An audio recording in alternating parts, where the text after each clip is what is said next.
Diba? Kasi mahina nga yung pag-ibig eh. Diba? Kasi ang pag-ibig daw ay nagpapalakas ng karanasan ng isang Kristiyano. At siya ay magiging mapagpaliban sa iba. Hindi ka nagger, hindi ka troublemaker na parang wala ka nang pinalagpas sa mga kapatid mo, sa nanay mo, diba? Sa mga anak mo. Wala ka nang pinapalagpas, konting bagay lang pinalalaki mo.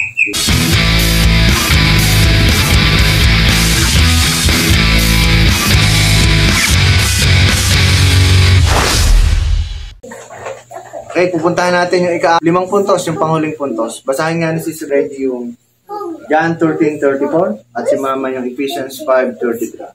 Isang bagong utos ang ibigay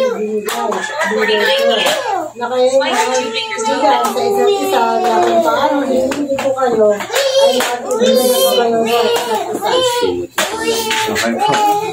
Paano kayo niibigay, ganun din kayo mag-ibigay sa isa't isa.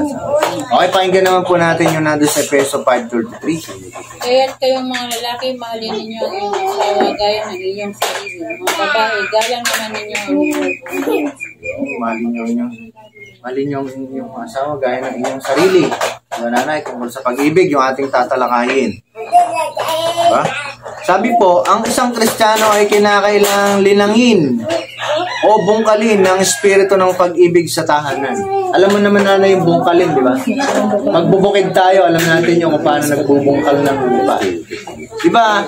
Ang purpose naman talaga ng pagbungkal ng lupa para makasingaw yung lupa, para mas gumanda siya, di ba? Parang ganun, di ba? Yung alala mo yung isang tanim, di ba ginagambulan natin yan para mas maghinga yung lupa, di ba? Ganun, para mas lumusog yung tanim mo.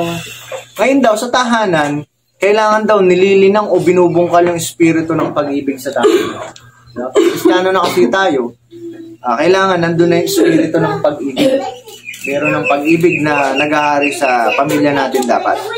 Kaya sabi, ang pagtatalo at pag-aaway ay walang lugar o di nararapat sa buhay ng isang Kristiyano. Diba? Para kayong mga pusa sa pamilya nyo, tapos nasasabi kayo mga wisleyan yan, mga Kristiyanong pamilya yan, tapos ganun yung naririnig ng mga kapitbahay nyo. Yung para bang, yung pag sumigaw kayo, apat na bahay yung abot ng tinig mo, mga ganun. Sa pag-aaway, ganun. At sa kasulatan ay pinipilit ang pagpapakita ng pag-ibig sa isang tahanan. Diba? Gaya nga, kumbaga, yung mga nabasa natin na love verse, kumbaga, sa asawa, ayun, sa magkakapatid, di ba, Sis Reggie? Okay. Kaya sabi, ang pag-ibig ay nagpapalakas ng karanasan ng isang Kristiyano at siya ay magiging mapagpaliban sa iba. Sabi po, nanay, ang pag-ibig daw ay nagpapalakas ng karanasan ng isang Kristiyano at siya ay magiging mapagpaliban sa iba.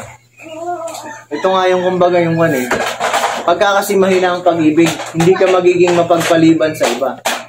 Diba? Pag mahina ang pag-ibig mo, lahat ng maririnig mong makakasakit sa tenga mo, hindi mo palalagpasin yun.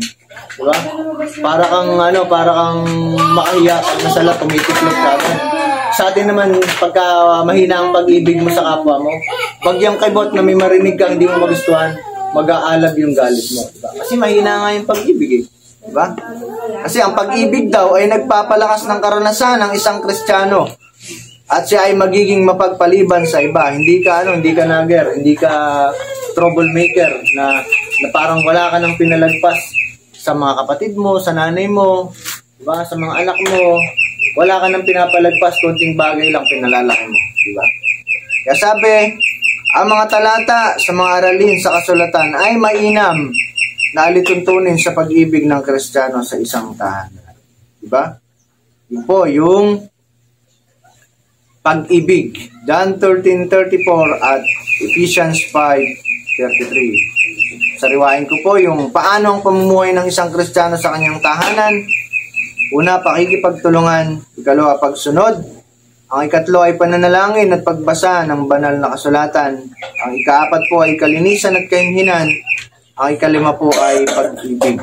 Yan po yung paano ang pamumuhay ng isang Kristiyano sa kanyang tahanan. Hilingan ko si Pastor, baka may dagdag po siya.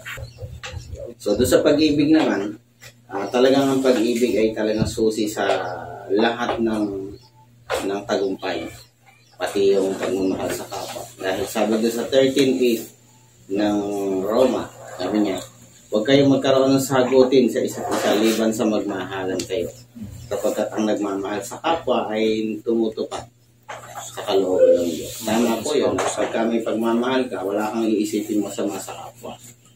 So, yun lang po yung nilagay po. Salamat po, Pastor, sa mga karagdagang paglilinaw sa ating Bible study sa atin. Nanay, may tanong po kayo. Saan na pag-aralan natin? Wala po. May madadagdag kayo about dun sa ating pinag-aralan? Wala naman. Okay, kung wala na po, binabalik ko sa ating presidente.